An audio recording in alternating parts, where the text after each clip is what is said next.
Hello, hello, it's Megan Boney and for today's video, ito na pong huling eksena ko dito sa Boracay Island. Pupunta tayo ng Secret Beach and sasakay ng Royal Air pabalik sa Metro Manila. Tara, run pa tayo!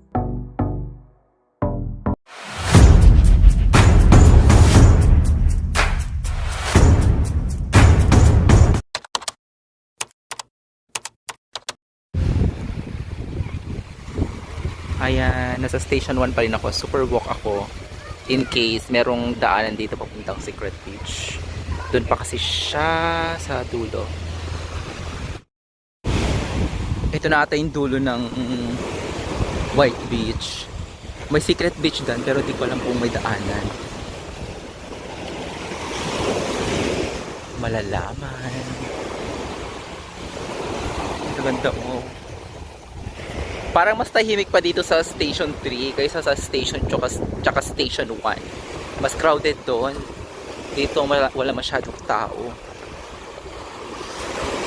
May daanan kaya dyan. May mga bato.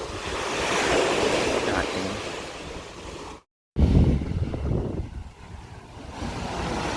So ayan, ito na ating Secret Beach. May lusungan dyan, oh. Tama ba yung Tagalog? Parang mas bonggang umaura dito kasi wala masyadong tao. Ayan mo ba to? Ah! Ang ata. Bongga. Very secret na siya.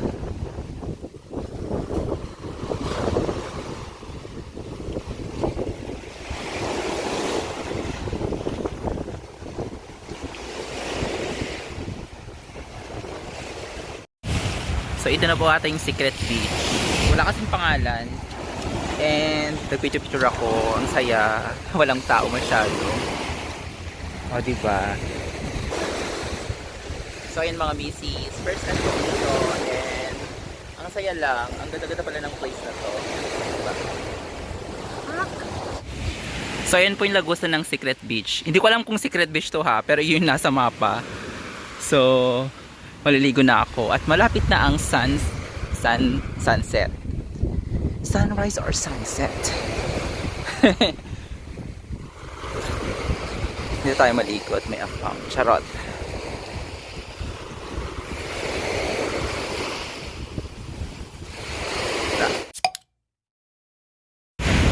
So ayan, 5:30 na pero walang sunset.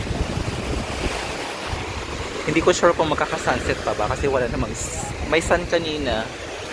Ang ganda sana kung may sunset kasi dito yung pinakamagandang sunset. Sayang.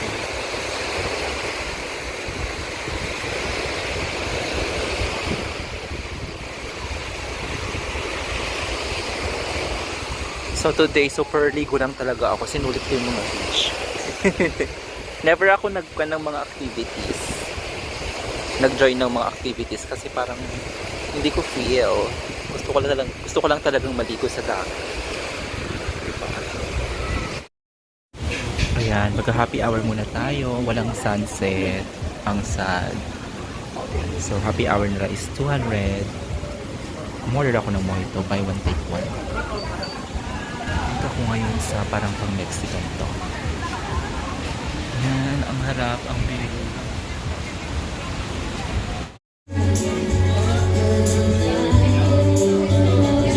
So meron akong freeing drinks kasi nag-review ako sa TripAdvisor.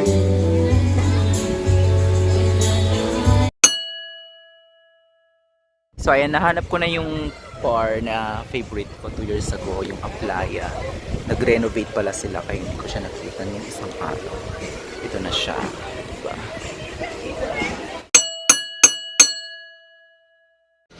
Good morning Boracay, ang aga ko. Pupunta ako sa grotto, maliligo lang.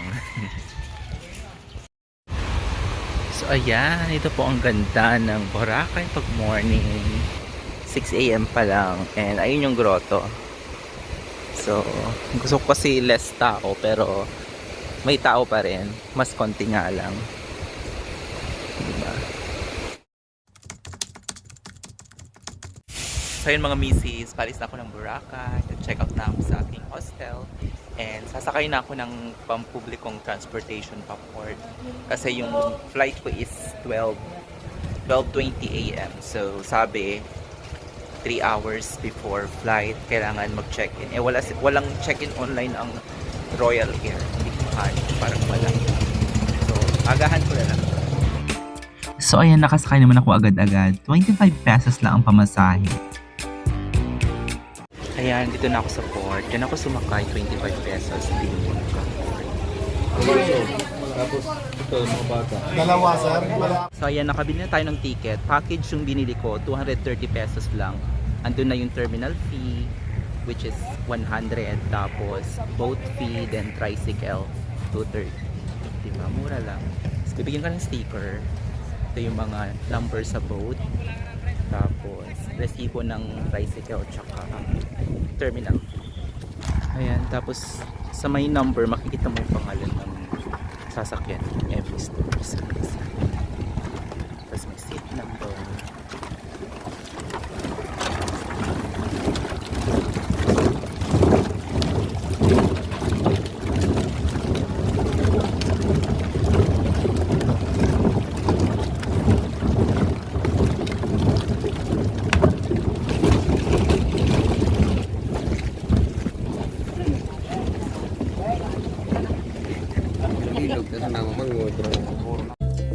Mabilis na lang yung pacing paglabas nyo ng Boracay Island, and meron na dong package kung anong gusto nyong sasakyan papuntang airport. So yung pinili ko, tricycle tsaka bangka, of course. Ayan, dito na tayo sa port. Mabilis lang yung travel time.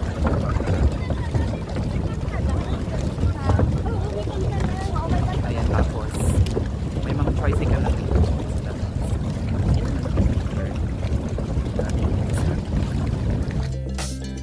So yan, mabilis lang naman yung bangka papuntang port, and paglabas nyo, andun na yung pilahan ng mga tricycle papuntang Katiklan Airport.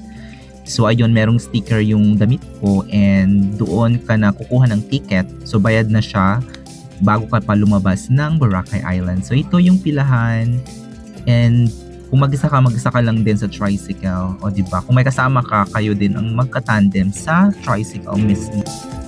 So yun na yung pa-ticket, 120 pesos. 120 lang binayaran ko dyan kasi mag-isa ko papuntang airport. Pero yung airport to port paggabi or yung usual 150. So parang mas mura pag paalis ka na. So ayan, aura-aura lang. Yan, ito na ako sa airport. Nakapila na ako sa labas. Kapasok ng... Ito lang pa ng terminal. Royal. Wala masyadong. So first time kong sasakay ng Royal Air, and mura lang yung flight papuntang Manila. So wala silang online check-in, kaya inagahan ko sa Katiklan Airport para lang makapag-check-in manually.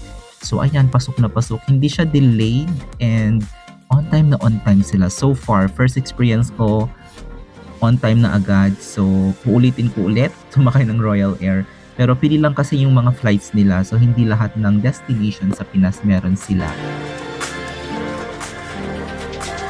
So far, maluwag yung eroplano, malaki din siya, and wala akong katabi ulit. So hindi siya fully booked, or hindi punong-puno yung mga nag-book for that specific flight.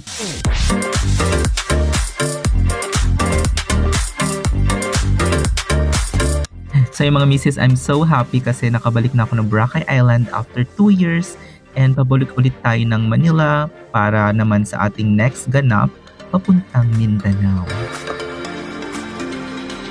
Kung first timer kayong mag-solo travel, or kung nagugulahan pa kayo kung anong una yung gustong puntahan sa Pinas, Boracay ang pinakamadali talaga. Hindi kayo ma-hassle, and hopefully nakatulong ako sa inyo. So yun mga misis, first time ko pong sumakay ng Royal Air, and napakasmooth ng flight. Hindi delayed, tsaka wala akong katabi. So yun mga misis, marami pa akong ipapakita sa inyo, and maraming salamat po. Until my next vlog, bye for now!